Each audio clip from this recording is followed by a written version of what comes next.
Wangjingda nauna saba Wangjing tenta video gi office Chief Minister Y Khemchana sanganaba thorang torokpagi mayokta ngarang Thoubal district ki apunba maira paibi singna sinduna Thoubal mela ground ta pangthokpa paugi mifum amada maira paibi luchingbi manang phongdokkibada Tronglaubi amasung gelmolda angang ani yauna micham ahum hatkhrabasu ingtappa leire haiduna Ukrulda saluraga halaklaba matung kuki militant singna michamani hatkribasi ingtappa leibagi khudamla hangladuna ngasi sangagani thaurangliba sida laikai laikai gi club amadi maira paibi singna saruk yaba yaroi lambida thoraktuna protest tongminagani hairaduna Kongjangda saruk yadraga sangabada saruk yaruba maira paibi sing miyamgi yengnabani laugani haina mahakna makatana phungdoki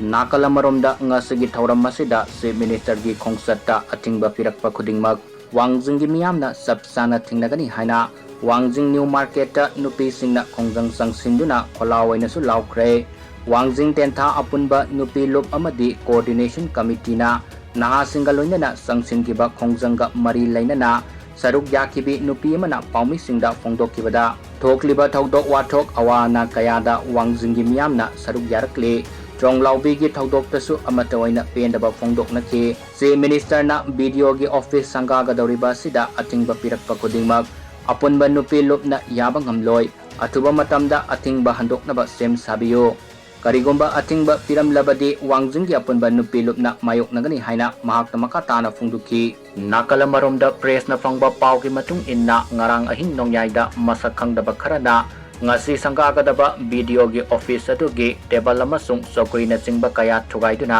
amangata thokalamle hairi Thoubal district ta leiriba apunba maira paibi ima singna ngasi thoksarakuna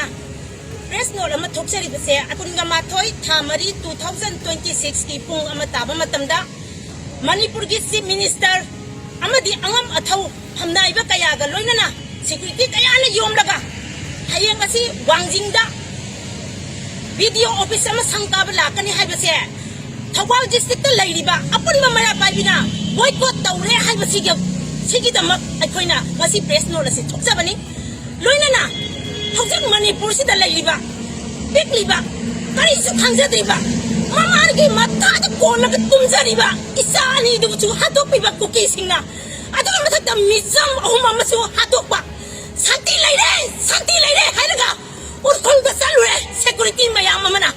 Chief Minister santi leire hairaga kari gidama urkhol da saliba mizambo kapga kuki ra kari gidama mizamani bisu hatokpriba mizam kaya sure military na halaba matungda hojek Manipur se mai sakli mai mathaksida kumai harau sangawa amata Thoubal district ta wayaroi haibase Thoubal district laiba apun ba mera paibina ponamaki mase warep amata oida lawi sarkarna